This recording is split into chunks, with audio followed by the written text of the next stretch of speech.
My name is Judith Carter.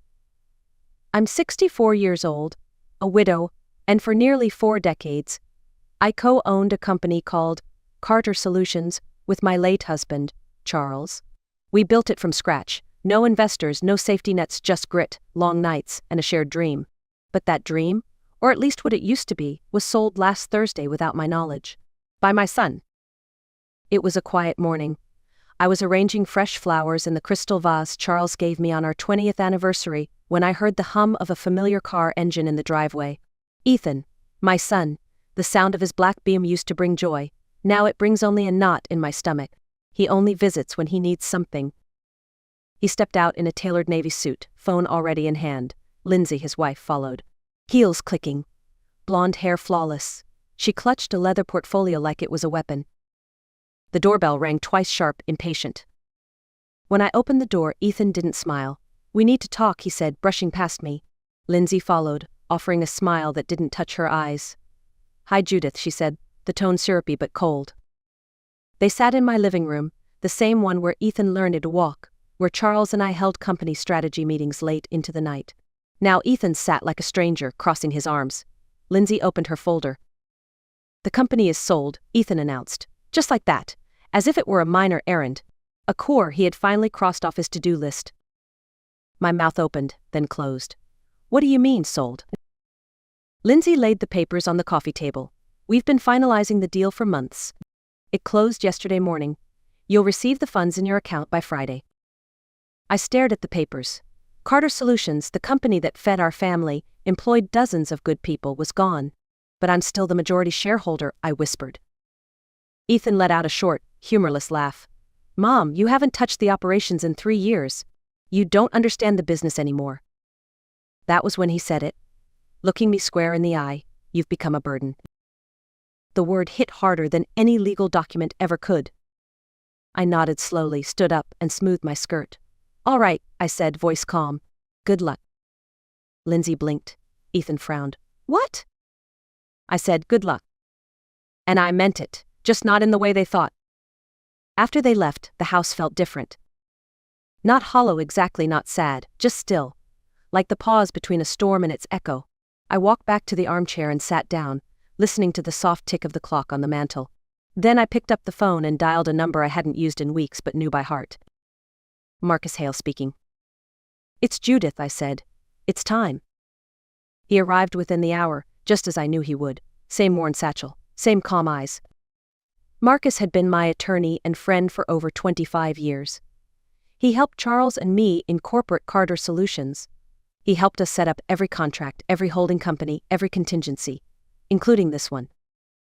"I assume Ethan went through with it," he said as he settled into Charles's old armchair. "Every word, just as we predicted," I replied. He called me a burden. Marcus didn't flinch. He just nodded and pulled out a folder thick with documents.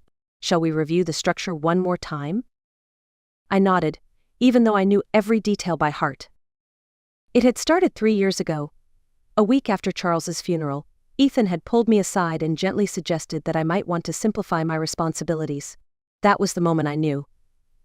The moment I realized he wasn't grieving his father, he was plotting to replace him. Not just in the business, in legacy. So Marcus and I went to work.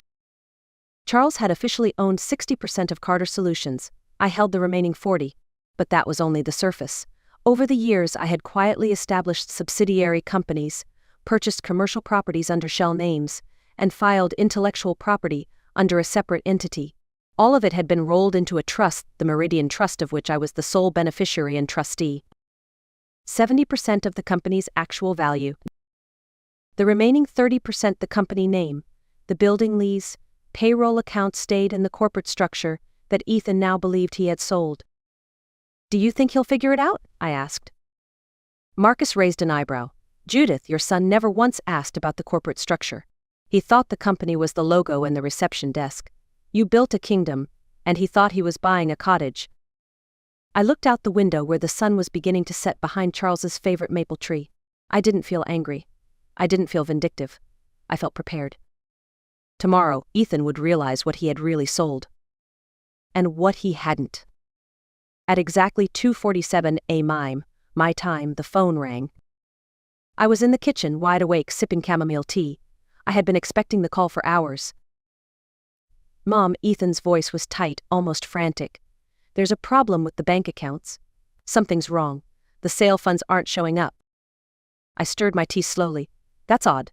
Did you call the bank? Of course I called the bank. They said the account was closed yesterday afternoon. Closed? How does that even happen? I wouldn't know, dear, I said calmly. Banking isn't really my area of expertise, as you've told me before. I could hear Lindsay's voice in the background, sharp and shrill. Ethan tried to cover the phone, but I still caught the words. Tell her to fix it, now. Mom, Ethan returned, trying to regain composure. I need you to call Marcus. There's clearly been a mix-up with the documents. I'll call him in the morning, I said lightly. It's nearly 3 a.m.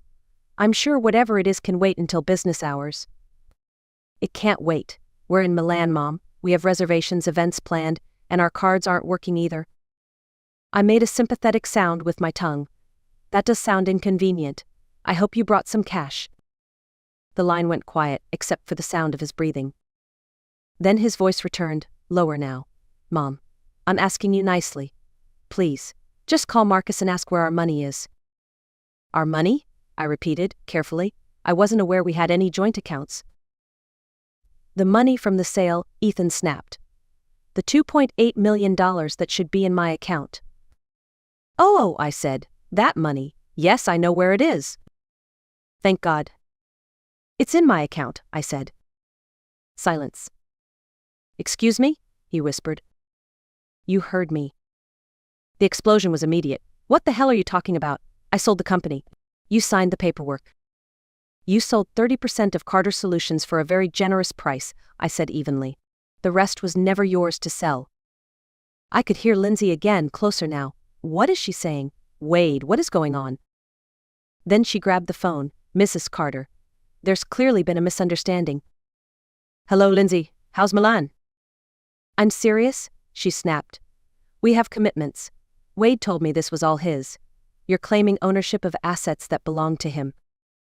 Have you reviewed the Meridian Trust documents? I asked. Or perhaps the filings under Carter International Holdings? Silence. I didn't think so, I continued. There are assets and then there are illusions. What you bought was an illusion. Ethan's voice came back, brittle with panic. You planned this. No, I said. I prepared for it. And there is a difference. A very important one. After the 6th call in under an hour, I turned off my phone. I needed rest not for my body, but for my clarity.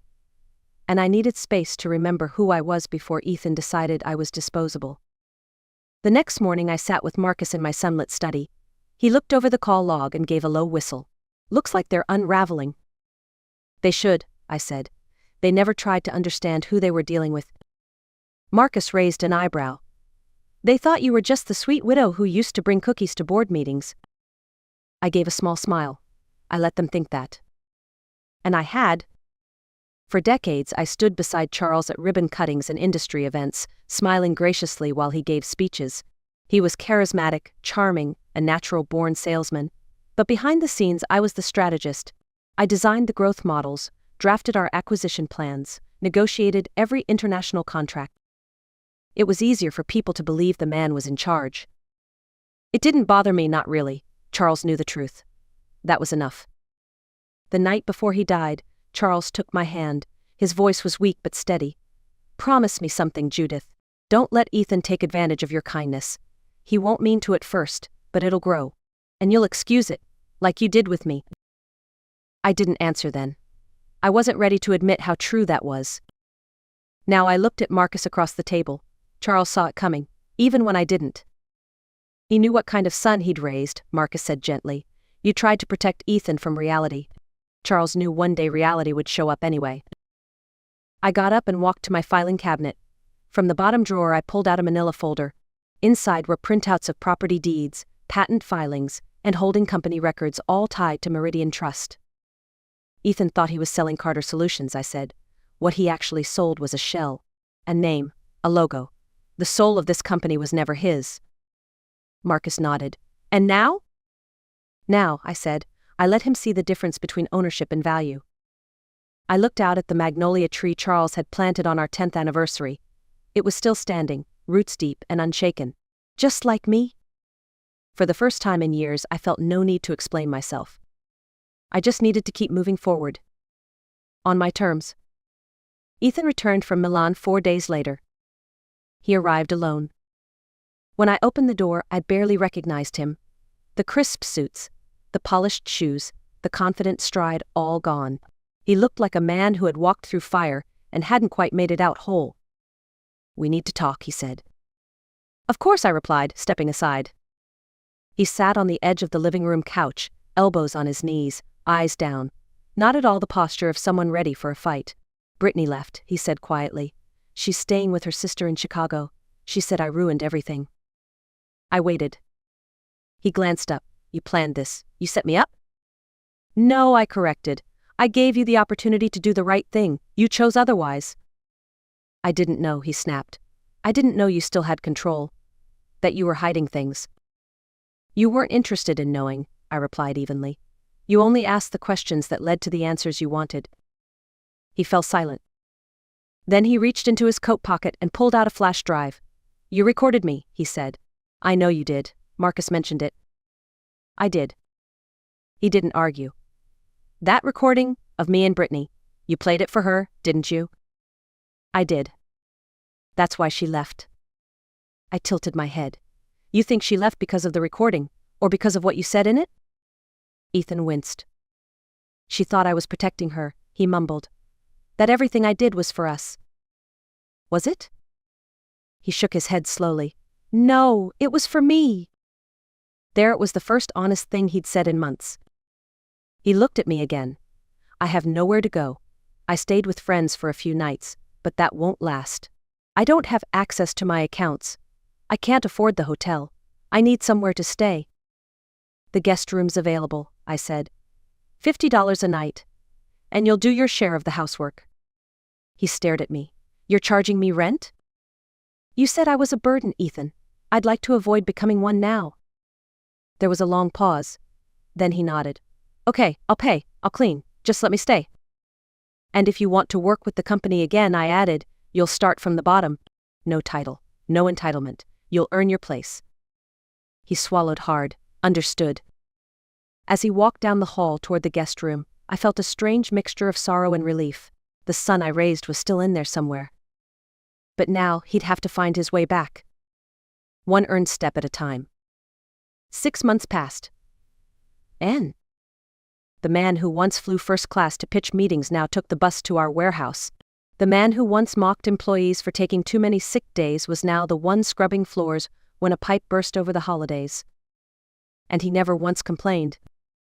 Ethan paid his $50 every Friday evening in cash. He cleaned the windows, took out the trash, cooked dinner twice a week, and learned to live without luxury. But most importantly, he listened. He sat in on weekly meetings with my management team, not as a decision maker but as an observer.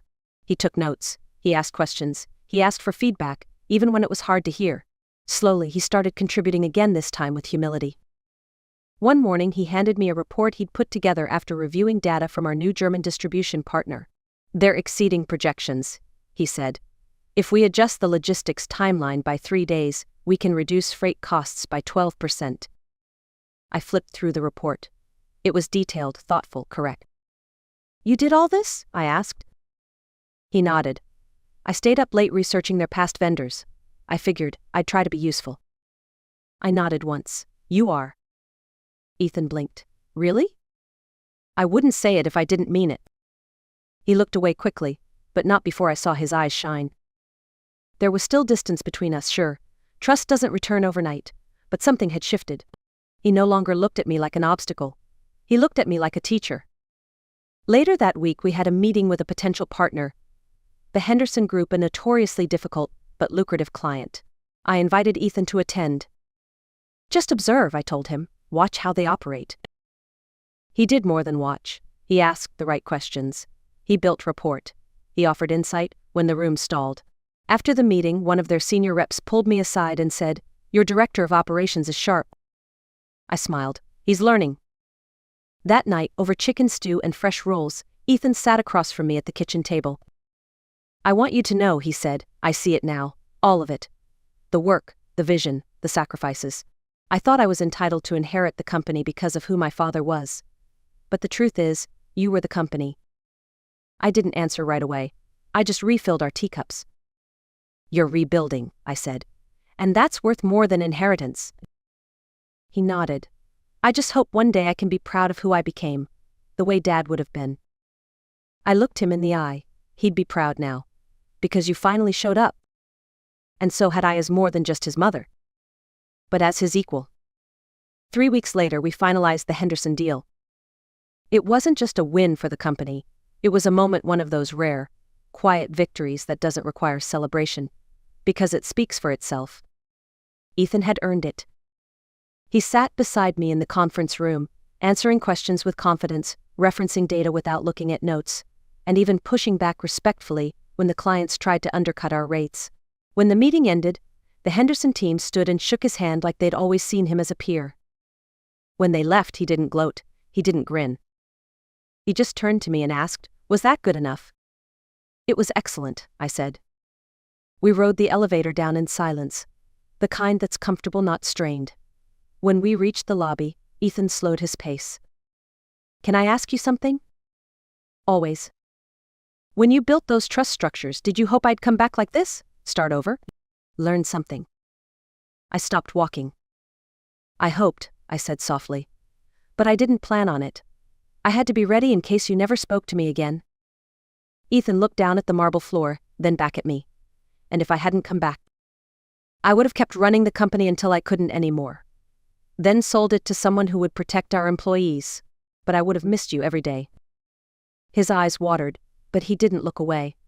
"I'm sorry I made you choose between protecting yourself and protecting me." "You didn't make me choose," I said. "You made a choice about the kind of son you wanted to be, and I made sure that choice came with consequences." He nodded slowly. "I deserved every one of them."